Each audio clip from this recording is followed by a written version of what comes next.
Hello my dears, welcome back to Schooli. It's me Shahala. So നമ്മൾ ഇന്ന് എടുക്കാൻ പോകുന്ന ഒരു ചെറിയ ടോപ്പിക്കാണ് പെരിമീറ്റർ ആൻഡ് ഏരിയ. ഓക്കെ, ഒരുപാട് കൺഫ്യൂഷൻസ് ഒക്കെ വരുന്ന ഒരു ചെറിയ ടോപ്പിക്കാണ് ഇത്.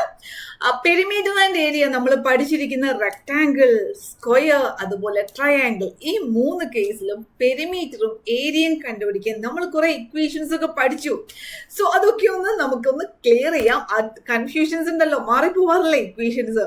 സോ അതൊക്കെ ഒന്ന് ക്ലിയർ ചെയ്യാം കേട്ടോ. ഇത് അതായത് rectangle, the first figure is rectangle. നമുക്ക് ഈ റെക്ടാങ്കിൾ എന്ന് പറഞ്ഞ് നമ്മുടെ മൈൻഡിലോട്ട് എന്താ വരുന്നത്? യെസ്, നമ്മുടെ കയ്യിലുള്ള സ്കൂളിലുള്ള പെൻസിൽ ബോക്സ് ഒക്കെ റെക്ടാങ്കിൾ ഷേപ്പ് അല്ലേ? ഓക്കെ, സോ ഇതിന്റെ പ്രത്യേകത എന്താ? ഇതിന്റെ മുകൾ രണ്ട് സൈഡ് ഒരുപോലെ ആയിരിക്കും, ഓപ്പോസിറ്റ് വരുന്ന രണ്ട് സൈഡുകൾ ഒരുപോലെ ആയിരിക്കും.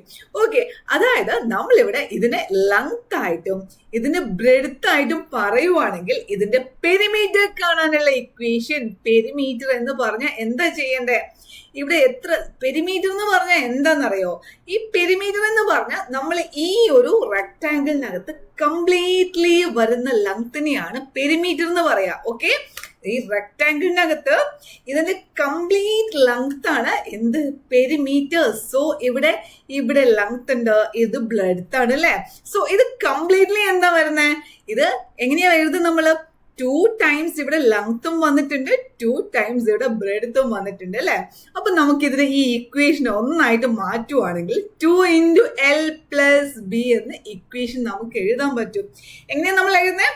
2 × L + B എന്ന ഇക്വേഷൻ എഴുതാം. ഓക്കെ, ഇനി മാറിപ്പോവരുത്. പെരിമീറ്റർ എന്ന് പറഞ്ഞാൽ 2 ടൈംസ് ലെങ്ത്തും ബ്രെഡ്ത്തും കൂടെ ആഡ് ചെയ്ത് കഴിഞ്ഞാൽ നമുക്ക് അവിടെ പെരിമീറ്റർ കിട്ടി. ഓക്കെ, അതേപോലെ നമ്മൾ എന്താ ഇനി ചെയ്യാൻ പോകുന്നത്? ഏരിയ. ഏരിയ എന്ന് പറഞ്ഞാൽ എന്താ? പെരിമീറ്റർ എന്ന് പറഞ്ഞാൽ കംപ്ലീറ്റ് ലെങ്ത് ആണ്. ഇതിന്റെ ബോർഡറിൽ വരുന്ന കംപ്ലീറ്റ് ലെങ്ത്തിനെയാണ് പെരിമീറ്റർ എന്ന് പറയുന്നത്. അപ്പൊ ഏരിയ എന്തായിരിക്കും? ഏരിയ എന്ന് പറഞ്ഞാൽ ഇൻസൈഡ് വരുന്ന ഈ ഒരു സ്പേസ് ആണ് ഏരിയ. ഓക്കെ, ഇൻസൈഡ് വരുന്ന ആ ഒരു സ്പേസ്, ഈ റെക്ടാങ്കിളിനകത്ത് ഇൻസൈഡ് വന്നിരിക്കുന്ന ആ ഒരു സ്പേസിനെയാണ് നമ്മൾ ഏരിയ എന്ന് പറയുന്നത്. അപ്പൊ ഏരിയ കണ്ടുപിടിക്കാനുള്ള ഇക്വേഷൻ എന്തായിരിക്കും? ഒന്ന് ട്രൈ ചെയ്ത് നോക്കിയേ. ലെങ്ത് × ബ്രെഡ്ത്ത് ആണ് ഏരിയ കണ്ടുപിടിക്കുന്ന ഇക്വേഷൻ. റെക്ടാങ്കിളിനകത്ത് ഏരിയ കണ്ടുപിടിക്കാനുള്ള ഇക്വേഷൻ എന്ന് പറയുന്നത് ലെങ്ത് × ബ്രെഡ്ത്ത്. പെരിമീറ്റർ ആണെങ്കിൽ 2 × L + B. ക്ലിയർ ആയോ എല്ലാവർക്കും?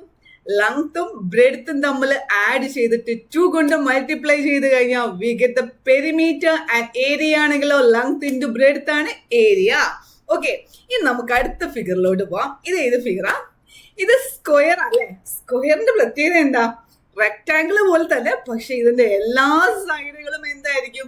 സെയിം ആയിരിക്കും, ഒരുപോലെ ആയിരിക്കും അല്ലെ സൈഡുകള്? അപ്പൊ ഇവിടെ ഞാൻ ഈ ഒരു സൈഡിനെ A ആയിട്ട് പറഞ്ഞിട്ടുണ്ടെങ്കിൽ ഇതിന്റെ എല്ലാ സൈഡുകളും എന്തായിരിക്കും? A തന്നെയായിരിക്കും, ഒരുപോലെ ആയിരിക്കും അല്ലെ എല്ലാ സൈഡുകളും. സോ ഇതിനകത്ത് പെരിമീറ്റർ കാണാന്ന് പറഞ്ഞാൽ എങ്ങനെയാ കാണുന്നേ? A + A + A + A. എത്ര ടൈംസ് ആയി ഇവിടെ A വന്നിരിക്കുന്നത്? 4 ടൈംസ് വന്നു. അതെ, 4 × A ആണ് ഇവിടുത്തെ ഇക്വേഷൻ. 4 × A. സോ 4A എന്ന് നമുക്ക് എന്ത് എഴുതാം? പെരിമീറ്റർ എഴുതാൻ പറ്റും. പെരിമീറ്റർ എന്താണ് ഇവിടെ? 4 × A ആണ്. ഓക്കെ, അങ്ങനെയാണ് ഏരിയയോ? ഏരിയ എന്ന് പറഞ്ഞാൽ ഇൻസൈഡ് വരുന്ന ഈ ഒരു സ്പേസ്.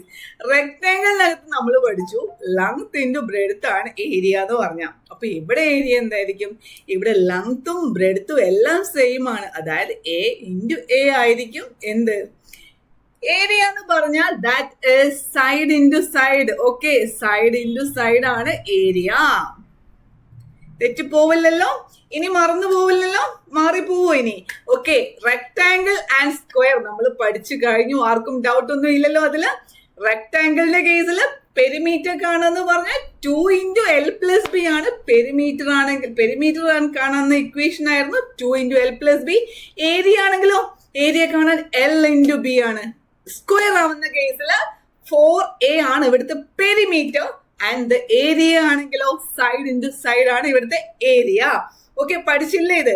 ഇനി മാറിപ്പോവരുത് കേട്ടോ ഈ ക്വസ്റ്റ്യനിൽ ഈ ഇക്വേഷൻ. ഇത് ഉപയോഗിച്ചുകൊണ്ട് നമുക്ക് ഒരുപാട് പ്രോബ്ലംസ് ചെയ്യാനുണ്ട്. അതൊക്കെ നമുക്ക് വരുന്ന ക്ലാസ്സുകളിലായിട്ട് ചെയ്യണം. അപ്പൊ ഇതെല്ലാവരും നന്നായിട്ട് പഠിക്കണം കേട്ടോ ഇക്വേഷൻ. ഇനി വരുന്ന ട്രയാങ്കിൾസ് ആണ്. ട്രയാങ്കിൾസ് എന്ന് പറഞ്ഞാൽ എന്താണ്? ട്രയാങ്കിൾസിന് 3 സൈഡ്സ് ഉണ്ടായിരിക്കും, നമുക്കറിയാം. അതെല്ലാം ഡിഫറെന്റ് സൈഡ്സ് ആണ്. ഒരെണ്ണം എ ആയിട്ടും അടുത്തത് ബി ആയിട്ടും അടുത്ത സൈഡ് സി ആയിട്ടും നമ്മൾ എടുക്കുവാണെങ്കിൽ അതിന്റെ പെരിമീറ്റർ എന്ന് പറഞ്ഞാൽ എന്തായിരിക്കും? പെരിമീറ്റർ നമ്മൾ പഠിച്ചു. എങ്ങനെയാ പറയണ്ടേ? എല്ലാ സൈഡുകളും കൂടെ കൂട്ടി എല്ലാ സൈഡുകളും കൂടെ എടുത്തിട്ട് നമ്മൾ ആഡ് ചെയ്ത് കഴിഞ്ഞാൽ we get the perimeter. A plus B plus C ആണ് ഇവിടുത്തെ പെരിമീറ്റർ എന്ന് പറയുന്നത്. ട്രയാങ്കിളിന്റെ കേസിൽ പെരിമീറ്റർ എന്ന് പറഞ്ഞാൽ A plus B plus C ആണ്. പക്ഷെ ഇവിടെ ഏരിയ കാണാൻ ഒരു ഇക്വേഷൻ ഉണ്ട്. Half into base into height. Okay, എന്താണ് equation? Half into base into height. അപ്പൊ ഇവിടെ എന്താണ് ബേസ്, എന്താണ് ഹൈറ്റ്? അത് ഈ ക്വസ്റ്റിനകത്ത് തന്നോ? ഇവിടെ സൈഡ് ആണോ ബേസ്? അതെ, ബേസ് എന്ന് പറഞ്ഞാൽ ഈ താഴെ ഇരിക്കുന്ന ആ ഒരു പോർഷൻ, നമ്മൾ ഇതാണ് ബേസ് എടുക്കുന്നതെങ്കിൽ, ഓക്കെ വെയിറ്റ്, നമ്മൾ എടുക്കുന്ന സൈഡ് എന്ന് ബേസ് എന്ന് പറഞ്ഞ ഇതാണെങ്കിൽ അതിന്റെ ഹൈറ്റ് എന്ന് പറഞ്ഞ പെർപെൻഡിക്കുലർ ഡിസ്റ്റൻസ് ആയിരിക്കും. ഈ ബേസിൽ നിന്ന് അടുത്ത പോയിന്റിലോട്ട് വരുന്ന ആ നീളത്തിനെയാണ് ഇതിന്റെ ഹൈറ്റ് എന്ന് പറയുന്നത്. ഓക്കെ, ഹൈറ്റ് എന്ന് പറഞ്ഞാൽ എങ്ങനെയാ? ഈ ബേസിൽ നിന്ന് അതിന്റെ ആ അടുത്ത പോയിന്റിലോട്ട് വരുന്ന ആ ഒരു ഡിസ്റ്റൻസ്, ആ ലെങ്തിനെയാണ് നമ്മൾ എന്ത് പറയുന്ന? ഹൈറ്റ് എന്ന് പറയുന്നത്. സോ അതിന്റെ ഹാഫ് എടുത്തു കഴിഞ്ഞാൽ ഏരിയ ആയി. ഇതാണ് ഇക്വേഷൻ. ബേസ് ആയിട്ട് നമ്മൾ എ ആണ് എടുക്കുന്നതെങ്കിൽ ഹൈറ്റ് ഇതായിരിക്കണം. ഓക്കെ, ബി ആണ് ബേസ് എങ്കിൽ ഹൈറ്റ് ഇതായിരിക്കണം. അപ്പൊ നോർമൽ കേസിൽ നമുക്ക് സി തന്നെ എടുത്താൽ മതി. അതിനുള്ള ഇക്വേഷൻ ആയിട്ട് പറയുന്നത് half into base into height ആണ്. സോ ട്രയാങ്കിളിന്റെ കേസിൽ നമ്മളിപ്പോ എന്താ പഠിച്ചത്? പെരിമീറ്റർ കാണാൻ എല്ലാ സൈഡും കൂടെ ചേർത്ത് ആഡ് ചെയ്താൽ മതി. A plus B plus C ആണ്. അതുപോലെ ഏരിയ ആണെങ്കിലോ half into base into height ആണ് ഇവിടുത്തെ ഏരിയ. അപ്പൊ ഇതിൽ ഓക്കെ ആയോ? നിങ്ങൾക്ക് ഈ കൺഫ്യൂഷൻ എല്ലാം മാറിയോ? So rectangle, square and triangle. ഇനി ഇത് തെറ്റിപ്പോവരുത്. ഇതിന്റെ ക്വസ്റ്റ്യൻസ് ഒക്കെ ആയിട്ട് നമുക്ക് അടുത്ത ക്ലാസ്സിൽ കാണാം. ബൈ.